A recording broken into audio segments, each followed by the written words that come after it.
Para el ejercicio 12 y el número 13 nos dan la siguiente información. Nos dicen que además se sabe que E superó a A en la primera carrera y que B se retiró en la segunda carrera. Entonces hay que completar la información inicial con esta última información que nos acaban de dar y responder las últimas dos preguntas. Para recordar, la información inicial era que se sabía que dos de los competidores solo terminaron una de las dos carreras. Entonces, antes de investigar por las preguntas, podemos utilizar la tabla de posibilidades que ya teníamos construida, que es esta, y empezar a discriminar con la información que ya conocemos. Entonces nos dicen, si E superó a A en la primera carrera, entonces vamos a A. Nos damos cuenta que para que a A la hubieran superado, A nunca pudo haber llegado de primero, entonces esta opción la podemos eliminar. Entonces A tiene que haber llegado o de segundo o de quinto. Si A llegó de segundo, no es una posibilidad válida porque E no tiene la opción de superarlo en algún momento. E nunca, entre sus probabilidades o posibilidades, puede llegar de primero. Significa entonces que necesariamente A tiene que haber llegado de quinto. Entonces esta opción la podemos eliminar y decimos que esta es la única opción para A. Si A llega de quinto, significa que E no llega ni de quinto ni de sexto, porque E lo tiene que superar y tampoco puede abandonar la carrera. Entonces E puede llegar en cualquiera de estas dos posiciones, o de tercero o de cuarto. Vamos para el siguiente dato que nos daban, y es que B se retiró en la segunda carrera. Entonces, si B se retira en la segunda carrera, significa que de las opciones que tiene B, esta es la opción que está siendo utilizada. Entonces, ninguna de las demás opciones son válidas para B. Ahora, empecemos a eliminar de acuerdo a esto. Si A llega de quinto, ninguno puede llegar de quinto. Ya se canceló. Y tampoco ninguno puede llegar de primero en la segunda carrera. Entonces C tampoco podría utilizar esta opción. Y en las demás no hay opciones que tengan que eliminarse. Lo otro es que, bueno, ya está la posición primera en la primera carrera ocupada, entonces esta tampoco la puede utilizar C. Y la última información que nos daban, la información inicial es: se sabe que dos de los competidores solo terminaron una de las carreras. Entonces ya nos dimos cuenta que tenemos identificado al primer competidor que abandonó, que sería B, y buscamos que otro competidor tiene la opción de abandonar la carrera. Entonces C, ya las opciones que le quedan, tiene que ocupar alguna de estas posiciones. D también debe ocupar alguna de estas posiciones, y el otro competidor que abandonó carrera entonces tuvo que haber sido necesariamente E. Entonces podemos eliminar las opciones que le quedaban a E. Entonces nadie más puede llegar en la posición tercera. Significa que C no puede estar en esta posición. O sea que C necesariamente llega de segundo en la primera competencia y de tercero en la segunda carrera. Y entonces esta opción también la podemos cancelar porque ya sabemos que C tiene que llegar de segunda en la segunda posición.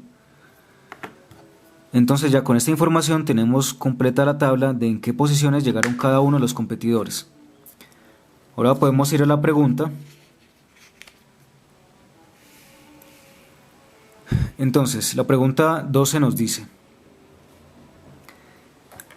de las afirmaciones siguientes, la única de la que se tiene certeza es... Entonces, en la opción A nos dicen: A fue primero en la primera carrera y quinto en la segunda. Nos damos cuenta que es una opción que no es cierta, porque según la información que tenemos, A debió haber llegado en la quinta posición. Entonces esto es incorrecto. La opción B nos dice: B fue segundo en una carrera y tercero en otra. Es una opción que tampoco es válida porque B necesariamente llegó en primera posición en la primera carrera y abandonó la segunda, entonces esto es falso. La opción C nos dice: C fue primero en una de las carreras. Vamos a C y nos damos cuenta que también es falso, porque C llega desde segundo, llega en la posición segunda y en la posición tercera en las carreras. Entonces esto también es falso. Y la última opción nos dice, E fue tercero en una de las carreras. Vamos hasta E y nos damos cuenta que E efectivamente llegó tercero en la primera carrera. Entonces esta es la opción de la que podemos tener certeza.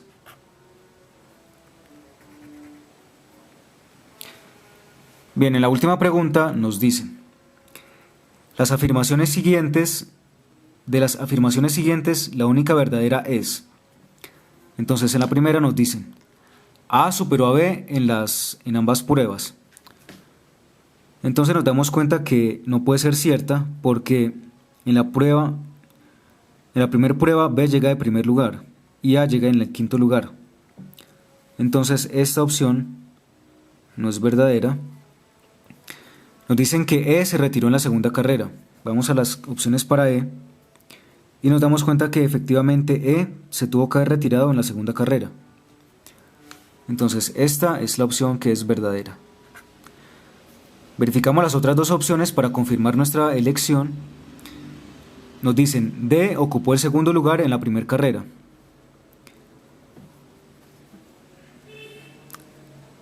Vemos que D ocupa el cuarto lugar en la primera carrera, entonces esta opción también es falsa. Finalmente nos dicen que B y C alternaron sus posiciones en las dos carreras. Nos damos cuenta que B en la primera carrera llega en la primera posición y C en la segunda.